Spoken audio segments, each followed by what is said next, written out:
Spring has finally sprung. And you know what that means, besides the groundhog getting their things and leaving because you've been here too long for all this winter talk, sir.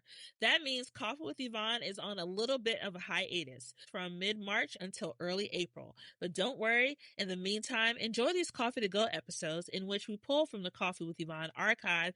We have an archive, y'all, that include creatives and entrepreneurs who are changing the game in their industry or marketing magic episodes. I'll be back very soon for new episodes. I cannot wait to chat with you soon. Okay, bye! Florals for spring. Groundbreaking. Oh, wait, it finished counting down before I was done. Okay. Yeah. Anyway, that's not why we're here. Welcome back to Coffee with Yvonne, a show for creatives and entrepreneurs. And I know it's been a while, y'all. I know. I was outside. Let's see, where was I? I was in Quebec, Montreal, Paris, Denver, Orlando, San Diego was the last place I was at. So after being fully outside for the past 5 months, we got to get back to the pod. But I want to do something different for the season opener of the show. New season, new vibes. I want to do something for the season opener of the show and kind of flip the mic. So what we're going to do for this first episode of Coffee with Yvonne, I'm going to have Jasmine, a.k.a. my pudding pop, a.k.a. Coffee with Yvonne correspondent, as in she can add that to her resume. Okay. Please do. Find her on LinkedIn.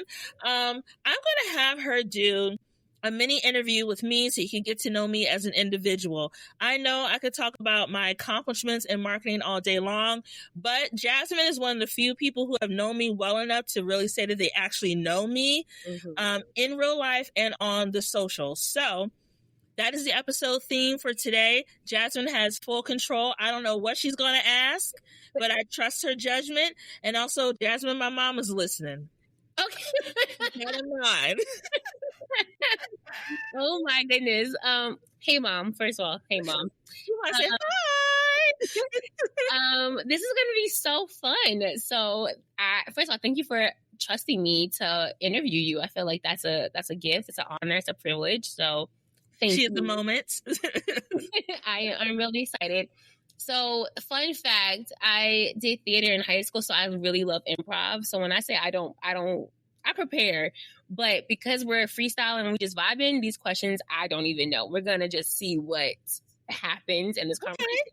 Also, I love that you love improv. I never knew that about you. Oh my gosh. I love improv so much. Like improv is you know why? Because improv is I feel like it's a skill that most people, if they tried improv, it really helps. And I've seen it work in my corporate life. Like I've been able to just be on the spot, be responsive, think quickly, adapt quickly. And when things shuffle, especially as a marketer, oh my God, pivoting, I think improv just naturally helps you with that. So yeah, I love improv. I love that. So, okay, we know that you're the marketing guru. We know that you stay on top of trends. You are invested in this industry. And I want to start off, this might be kind of heavy, but I want to start off with, how do you prioritize your wellness as a marketer, as a entrepreneur, as a creative? How are you preserving your wellness? Well, now you're going into my therapy notes. So I have to say I am still figuring that out. I'm kind of sometimes trash when it comes to my own personal wellness. I think because I am a perfectionist at heart.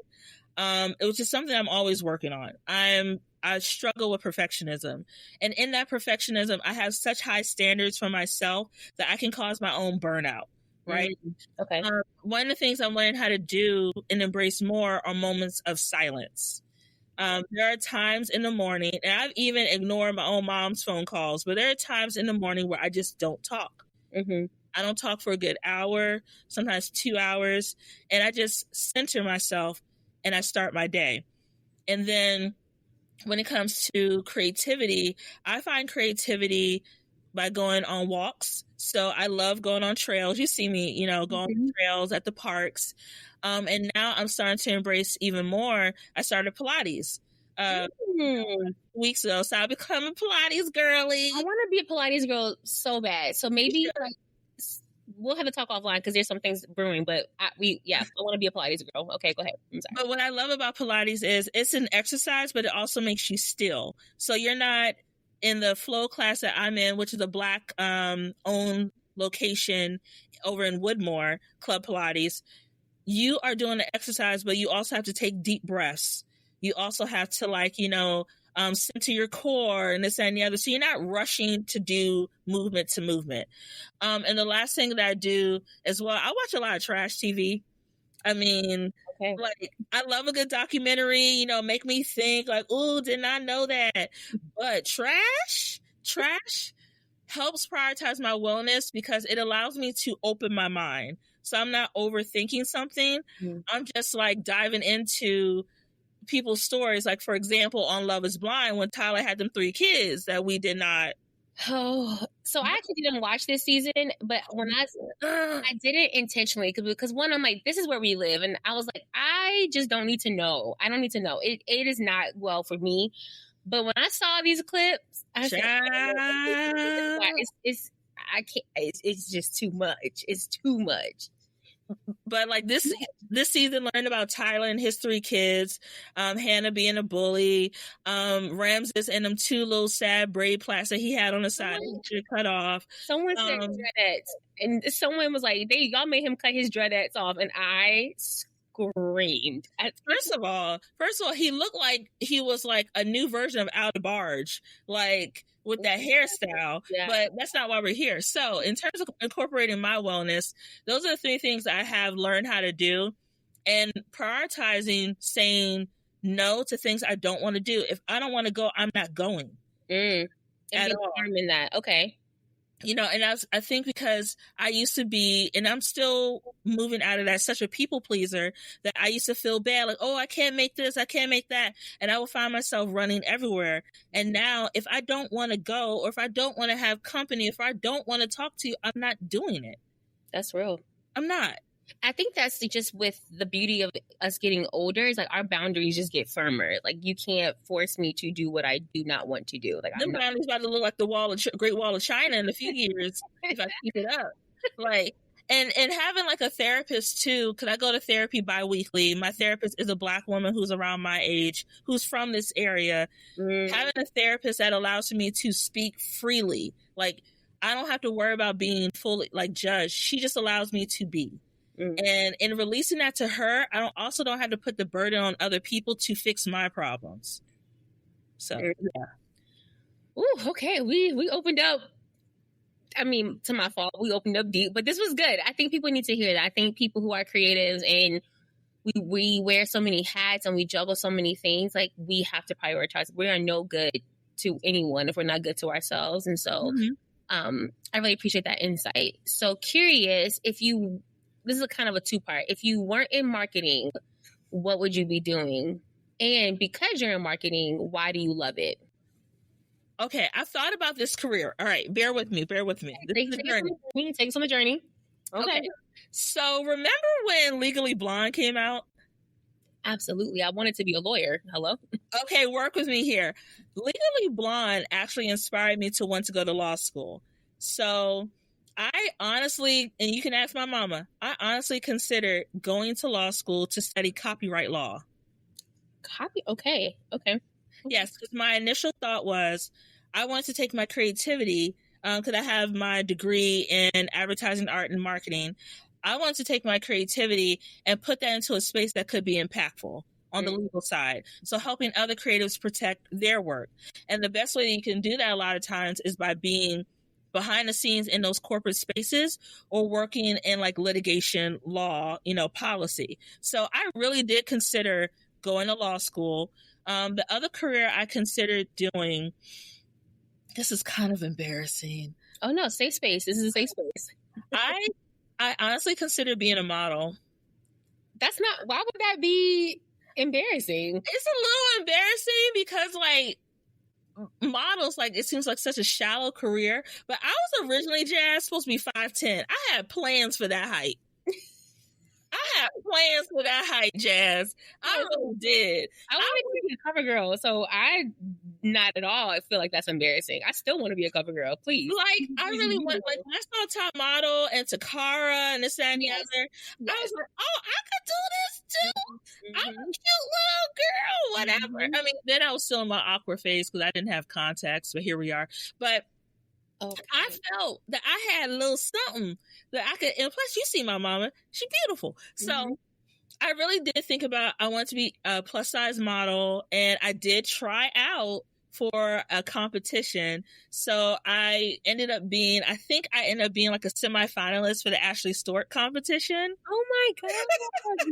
You've never told me. That is so cool. I love that. So yeah. And then another career I considered that I almost did, I got into the TJ Maxx buyers program. I could totally see you being a buyer. I could totally see you doing like, oh yeah, I could totally see that. I got into their program. The only caveat was that I had to pay for myself to move up to Burlington. I think it was Massachusetts. And what people don't realize is when you go into these fashion careers, hence why I left the fashion industry, it's very expensive unless you come from money. You're not making any money. You're getting paid peanuts. So when I got into the program, I was still at Bloomie's at the time, working full time and going back and forth to New York for work stuff. And I really, really wanted to take that job, but I didn't have the means to go up there and fully support myself to do that job. So I had to turn it down. Yeah. And I mean, I feel like we're at this stage in our world where, not that it's a second act or a pivot, but like you could always pick that dream back up, which is, it's exciting. I'm curious to see how that would, if it happens, like how it would unfold. Okay, so the other half is why do you love marketing and why are you still in the industry? So I guess I will go into a bit of my second act. So I love marketing because I've always been a creative child. Again, you can ask my mama. Mom knows everything. When I was a kid, fun story, I got an assignment where we have vocabulary words, and the assignment was to take your vocabulary words and put them into sentences. Of course, me being extra, I said, I don't want to do no sentences because everybody's going to do sentences. And I wrote stories. Oh, wow. Vocabulary words. And they were funny stories to the point my teacher would purposely give us more vocabulary words so I can create more funny stories, right? And these are stories that legit came from my head using the vocabulary words that had people cracking up laughing. They were fantasy kind of stories, right? And I didn't know then that me writing stories was me being creative or a marketer. I didn't know then that me having my Barbie dream house that I got when I was 8 was a spark of my creativity and all the stories I would put together. So when I went into marketing, I kind of fell into it. I took an art history class in college. It was Romanticism and Impressionism. I will never forget it. And something just went off in my head in that moment. And I looked at this piece and I said, I was starting to ask all these questions. And she said, you have a really good creative eye. I said, what is that? What is the creative eye? She said, you're able to see things other people cannot see. You put the pieces together from this one painting. She said, you pulled out 5 different themes from a painting I just gave you backstory on. And in that moment, I knew if I have this natural talent, what can I do with it? Yeah. So when I was in college, I directed my college's first ever charity fashion show for the Black Student Union. I put together the visual concepts. I put together the advertising. I did the outreach. I got all the clothes sponsored.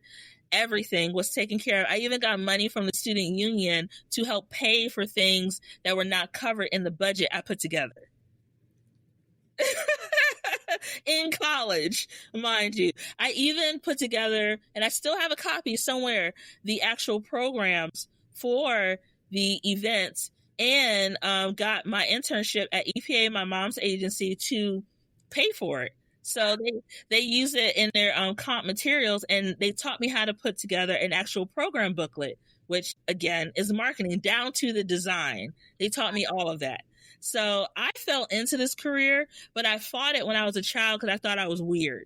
Mm-hmm. So I didn't understand my creativity was a gift. I didn't understand that the way my brain worked was a gift. I just thought I was this quirky, weird child who could remember a jingle from a commercial like that, or who was able to take something and create a whole story out of it, or who would walk around her blanket, her quilt that her mom made her, a crochet blanket, and pretend she was a princess, or make all these different imagination things. I didn't know any of that. I just thought I was weird. Turns out I was a creative the whole time.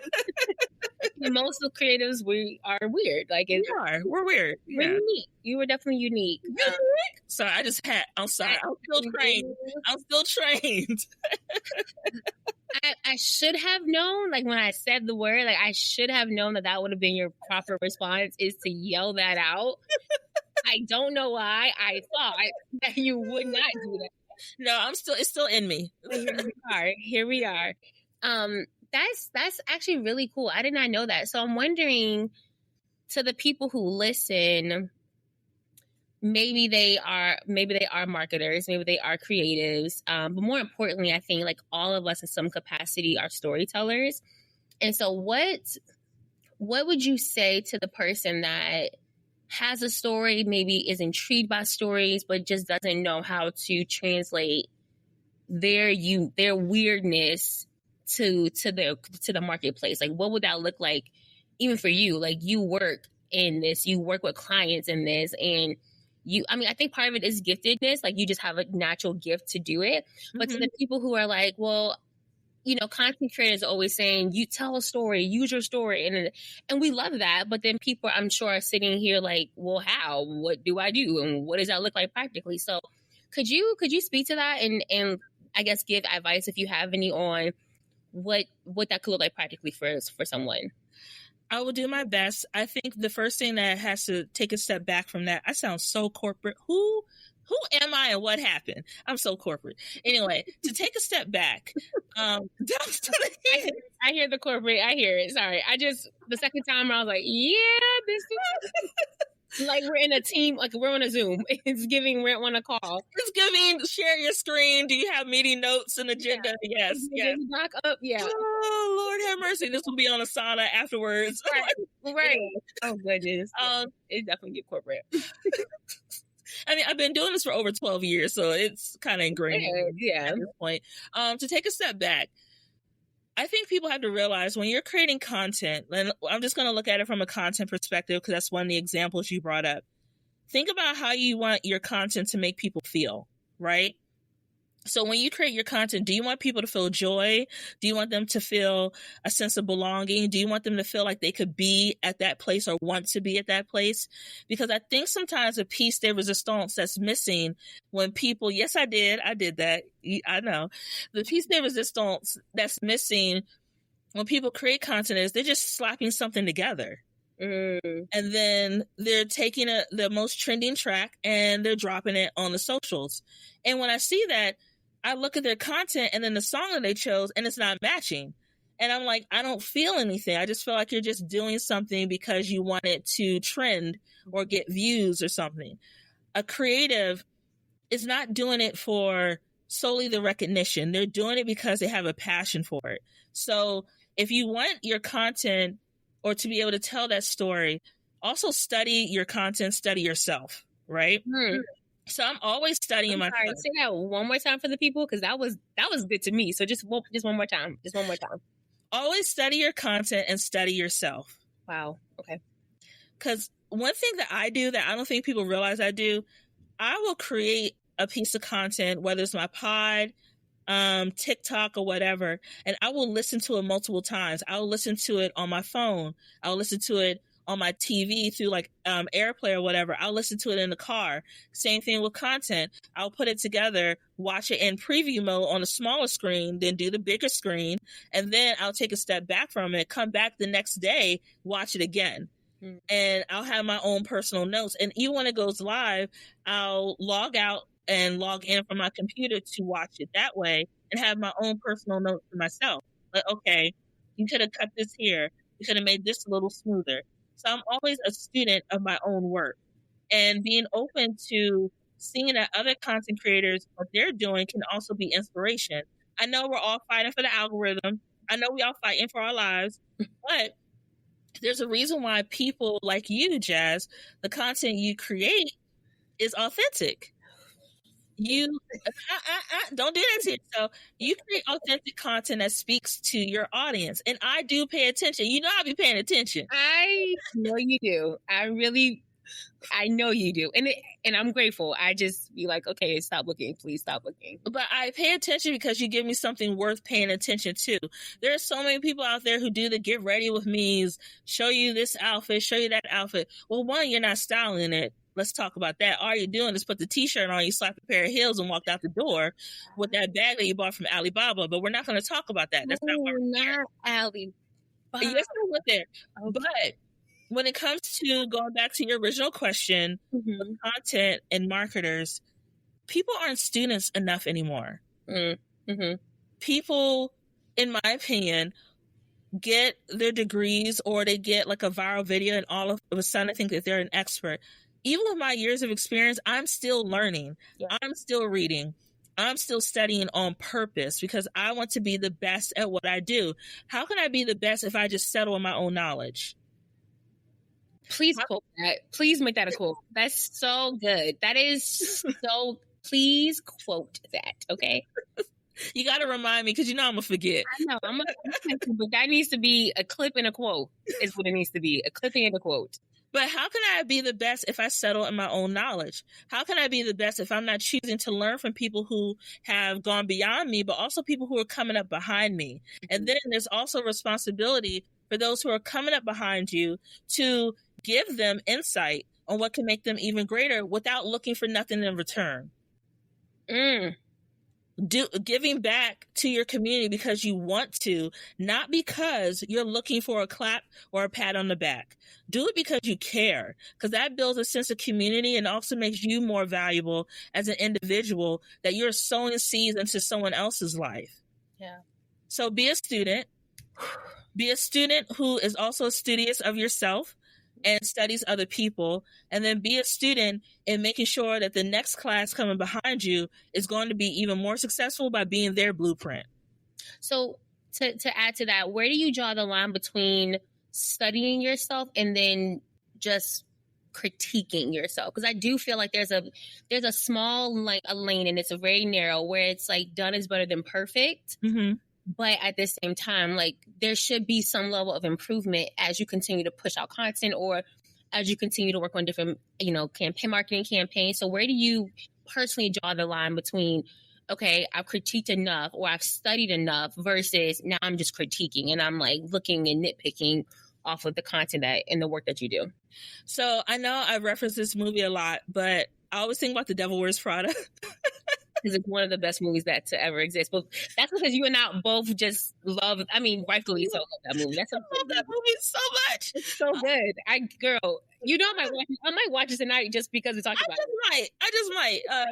But I look at it from a Miranda Priestley perspective. Miranda had the book. And for those who are not familiar with the movie, in the movie, there's this part called The Book where the current issue of Runway is taken with Miranda each night, and Miranda comes back with her notes. Miranda, in turn, is not criticizing her work. She knows the work she put out is the best work she could put out. But now as an editor-in-chief, she's now looking at the content that was created or this magazine that was created, taking a step back and looking at it from a consumer perspective. Like, what could be better here, right? So it's a two-side thing. When you're creating your content, think like an editor. When you're looking at your content, think like a consumer. What will the consumer want to walk away with? How should they feel? I'm going to just write. Just keep sharing. I'm taking notes. But what should they feel? So again, when I look at my own content, I remove me from the equation. I think, okay, when you come on camera, do you feel like the authentic Yvonne, or are you putting on a front? Can I feel that through the camera? I notice that you're, trying to move your jacket a little bit more, hike your pants a bit. Just let your body be your body. Yeah. Or, oh, girl, you should have brushed your hair a little bit more before you got on that camera now. I know you was in a rush, but you could at least tuck them edges behind it and look a little rough. You still got to think about presentation.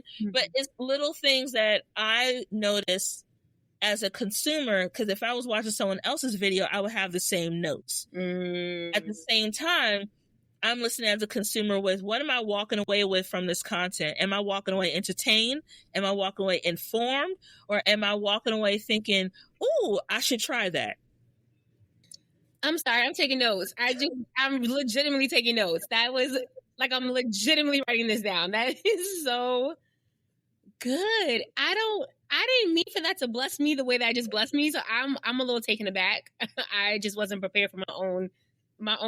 Wow. And it's so true. I think the create like an editor and watch like a consumer, I think that's going to help a lot of people. I think there's just so much in that. And I think it alleviates that pressure to just be, because the thing is, like, you're not comparing yourself to any, like, as I heard you talk, you're not comparing yourself to anyone else. You're comparing yourself to your last piece of content, your last piece of work. You're comparing yourself to you. So it negates the, oh, I'm being like her, I don't want to end up like him, I don't want to be like this other person. It's like, no, I'm focused and I'm consuming and watching and creating against me. And I just think that is very helpful. I think it alleviates a lot of pressure. I'm sure I felt before, the whole imposter syndrome narrative that people have, like, you're in your own lane, but you can, again, create like an editor and watch like a consumer. Like, that is so good.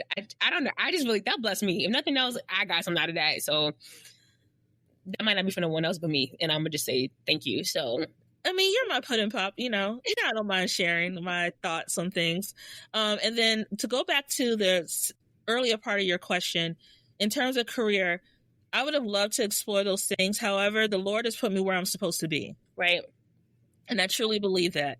You know, I truly believe I'm supposed to be behind the scenes creating that impact. Mm-hmm. I truly believe that in the next phase of my life, I don't even have it fully planned out. I'm just trusting the direction I'm supposed to go in. Mm-hmm. But one of the things I would love to do in the latter part of my life is teach at the collegiate level. I can see that.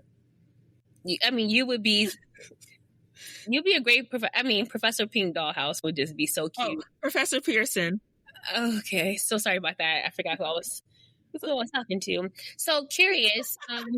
Now I know you mentioned you like watching like trash TV and all that stuff, but what are you musing on as far as like creator and content and marketing? Like, what books are you reading? What news articles? What blogs do you feed yourself? And because one thing about you, and anyone that has listened to your podcast or has watched or has like followed you, you are very informed about industry trends, which I reference you before I go. I don't have the things you post. I'm like, oh, I didn't know about that. Or I might have seen something about it. I'm like, oh, okay, she posted it, so I don't have to send it to her because she already knows. So I'm curious about just what you muse on, like when you're at home and you got TV playing in the background, like what articles are you reading? What magazines do you like to read through?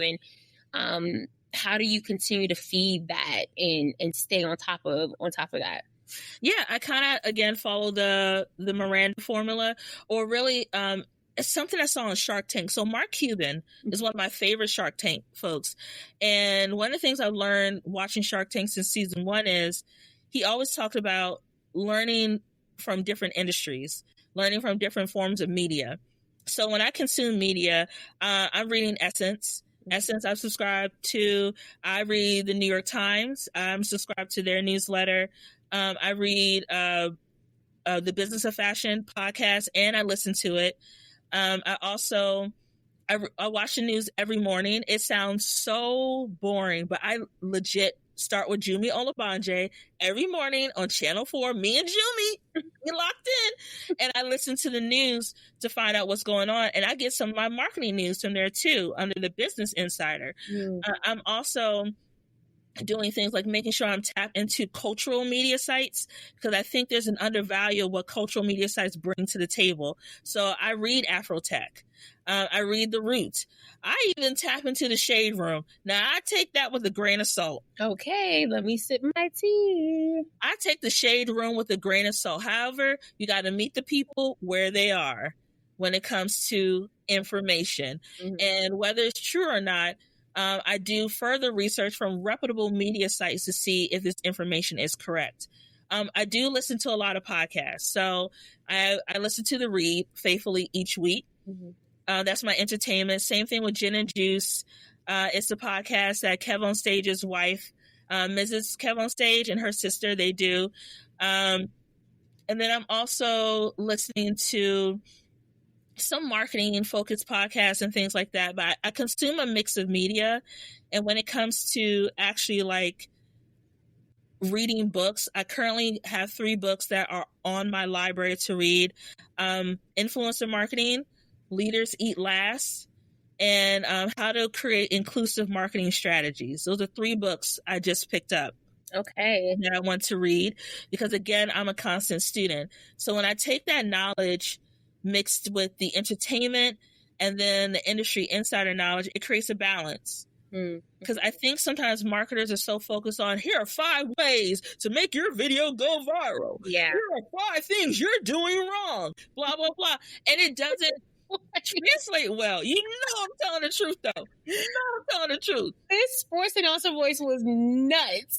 But you know I'm telling the truth. And when I started noticing that more on my feed, I said, yo, y'all making marketing intimidating. It's not very cutesy. It's not very demure, nor is it mindful. Hello, somebody. What are we doing? No. And especially for Black creatives who may want to enter this space of marketing, you can't make it seem so unattainable. You're making the career something they would never want to walk into because guess what? We need their perspective because the way they get these ads wrong, I'm going to let that go. Mm-hmm. Let it go. But the content I consume inspires the content I create, right? So when I'm doing things like the marketing magics, I was studying the Barbie campaign for weeks. You know, yeah. When I did the Renaissance tour one, which was like multiple videos, studied for weeks. Same thing with, what other one did I do? Mean Girls. And I'm working on one right now for a movie that's about to come out very soon. I'm super excited about.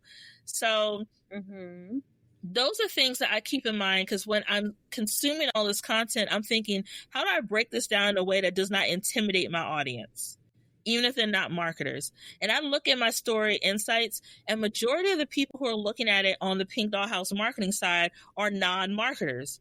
But they come to see my content on stories because I break it down so simply that in a bite-sized way that they understand it and that they don't feel like I don't want to consume this because I'm confused. They're like, oh, so that means basically she got a new bag. Yes. That means she made more money. Yes. That means she's, diversifying her portfolio or whatever. It's simple, but I need to make it simple as a teacher. Yeah. That makes sense. That makes complete sense. Goodness, my goodness. Okay, I just preacher. No, but really, preacher like that. That's so good. Okay, so I know you mentioned you don't have your full 5-year, 10-year, 20-year plan. But I am curious, where do you think and what do you hope the industry goes to? I think a lot of it, because I've seen some articles, I've seen some conversations online as far as is influencing dead or is marketing blah blah blah dead? And at the same time, this is about to be a $1 trillion industry. It's set to continue to go. So I'm curious, just for anyone that is a marketer or someone that's just curious about our world and our industry, what are you seeing? What would you say the state of play is right now for marketing creatives, and then what trends or what are your predictions? And I'm also just curious because I'm sure we're gonna have a conversation about this, and so I'm let me just ask her publicly, so whatever she says here, she has to say here, she has to watch her tongue. So let me ask you publicly first before I talk to you privately about it. No, you're fine. Okay, so let's take a step back. To my fellow creatives and marketers, we can't limit ourselves to one area of specialty anymore. We can't. If you want to survive in this industry and not become a marketing dinosaur or creative dinosaur, do not limit yourself to one area. So creatives, don't just allow for your business acumen to live on TikTok. Spread that shit out. It's my podcast. I'll cuss. Spread that shit out. Spread it out. If you find that your content is doing well on this side, start a newsletter. build your community outside of these social Start a norms. newsletter. Please start a newsletter. Because the way this government's set up, and I'm not going to get too much into it, that content could be gone tomorrow. Can we talk about the legal side of it real quick? Okay, the moment you put that content online, guess what happens, y'all? You don't own it no more. We're doing it on a social platform. Why do you think I got a podcast? Hello? Why do you think I have a podcast? So I can own my content. So I can own my voice. But when you put everything on one platform, they could change the rules tomorrow and you're gone. And just to interject, don't be afraid to not follow the platforms that seem like they're the most popping. Because here's my thing, like I know as the creator side of me, I know my main platforms, and for a while I found myself trying to be everywhere and everything to everyone, and I burned myself out. And then I'm like, I'm not reaching my goals because I'm not locked in, like you mentioned earlier. So I think to that point, like diversifying where you show up, but certainly if it doesn't make sense to be on TikTok for you, don't be on TikTok. Like the newsletters, the things you own, your own website, there's other digital platforms outside of social media. Yeah. And another thing too, for creatives, you don't have to solely live on a visual platform to be successful, right? You can have impact. I know everyone wants to talk about how blogging is dead. Blogging is actually making a comeback because people can't write. I'm sorry. People need to read again. I'm absolutely. They need to read again. You could be a reputable source in that space. People don't understand that there are things like speaking engagements. There's thought leadership that we're not tapping enough into in those spaces. When you limit yourself to one area of focus, you're also limiting the opportunities that you can have outside that key area. Just think about it. You're doing great on TikTok. Why can't you do a speaking engagement? You're already speaking to an audience. You just can't see them. Yeah. And then when it comes to the girlies who are looking at the corporate space of it, one thing I want us to think about with AI rising up, one, we're going to have a job because AI is going to need to have a human behind it for the ethical part. There is, in my opinion, going to be a merge between legal and marketing. So if you're in school right now, consider getting a minor in like legal studies or taking ethics classes, because the way AI is set up, it's going to start getting a lot of these brands in trouble who are looking for shortcuts and not having a person who is checking these things in the back before that content goes live. Because AI being created by people who don't look like us a lot of times, they're building in digital stereotypes. So you could type in, I need African-American woman, who looks like this, and it could come up with the nastiest looking stereotype you've ever seen. And that person who does not have a cultural lens will think it's okay. It's going to be new jobs created that are ethically going to check AI on the marketing side to protect a brand, in my opinion. There's also going to be things like, as content continues to grow, people are now going to want to start protecting their content. There are going to be more people who will need to understand the legal implications behind stealing someone else's work. I'm looking at you, Shein, but stealing someone else's work, Temu, and the consequences of using someone else's images for your promotional campaign. Yeah. Because you can't keep doing it. Stop playing with people. Yeah. But if you want to look at the future careers, I think marketing, legal, and ethics are going to merge together. I think there's going to be a further need for people who not only create content, but know how to manage content-focused campaigns. Mm-hmm. So if you're a creative who knows how to create content, start looking into these corporate jobs and like production, behind the scenes. If you already know how to edit video, you could be a content editor. Mm-hmm. There's money in that. And they don't have people who look like us who are managing those jobs. Mm-hmm. And also, it doesn't have to be a sexy title to make you money. You don't all have to work for Nike. You don't all have to work for Netflix or Hulu or anyone else. You can work for a science-based organization. Mm-hmm. You can work for a bigger organization that's not considered out there but has huge impact. And you get paid bands on bands on bands because they need you and you're in demand to do that job. Yeah. Ooh. Oh, okay. I mean, yeah, that was good to me. Okay, I know. Last thing, Jazz. Also, I think there's going to be more of a need for business writing on the marketing side, because y'all can't keep using ChatGPT to build out your marketing plans and don't know how to execute it, nor can you write an email. So, yes, I said it out loud. I've seen some of y'all work. please take a business writing class, because I can tell when you use ChatGPT. I can tell. Okay, go ahead. Now, how am I supposed to follow up? Smart, you can do it. Oh, listen, ChatGPT has its benefits, but it's an additive tool, and I think a lot of people have just become very reliant. And I understand that. Like you have, it all requires work, so Yes. it's hard. Yes, and don't try to do a Uno skip. You draw 4 plus Uno out. When in reality, all you got is a draw 4. Don't do that. Or reverse. Reverse back to you. No special cards. Right. Reverse back to you, because you ain't got nothing left. Like, be for real. Be for real. That is so funny. Okay, I know we're wrapping up, but I just want you to offer any. Okay, what are you? Oh, this is like therapy notes. This is gonna be fun. That's fine.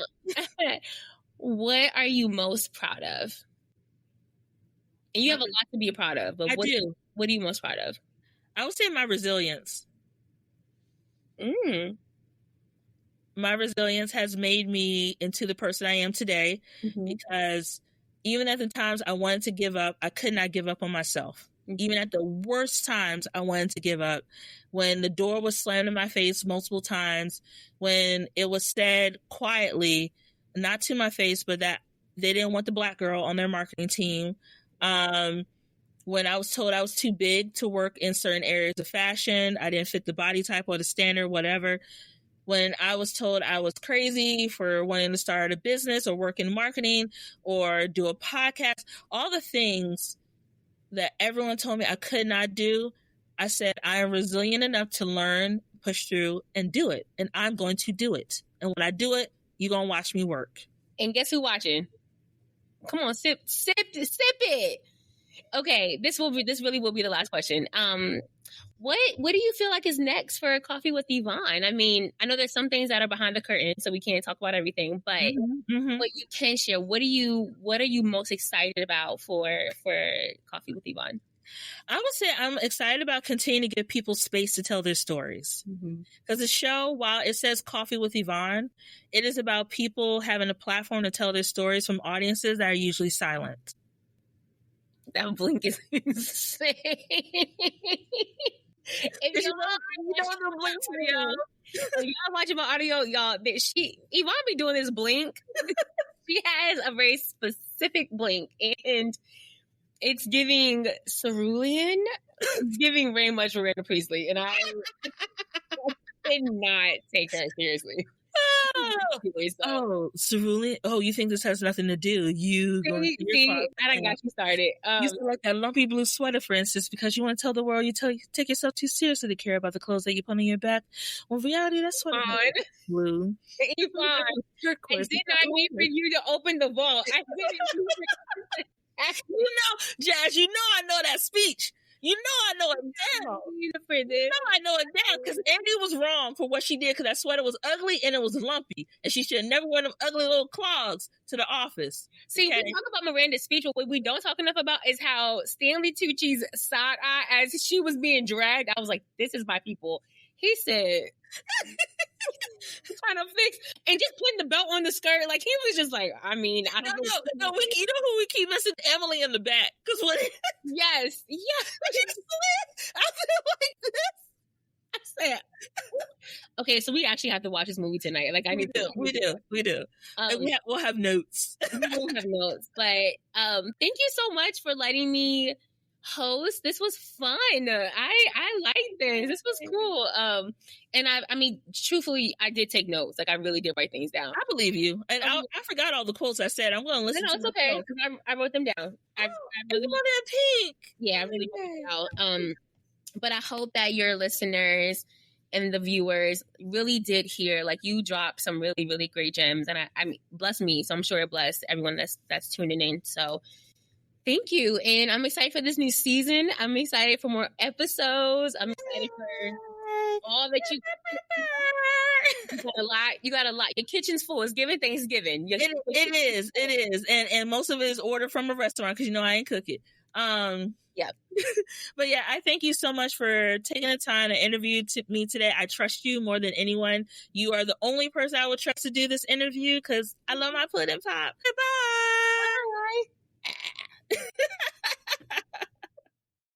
Coffee with Yvonne is produced and edited by Yvonne Pearson. Coffee with Yvonne is created by Pink Dollhouse Marketing. You can catch the latest episodes by subscribing to Apple Podcasts or wherever you get your podcasts.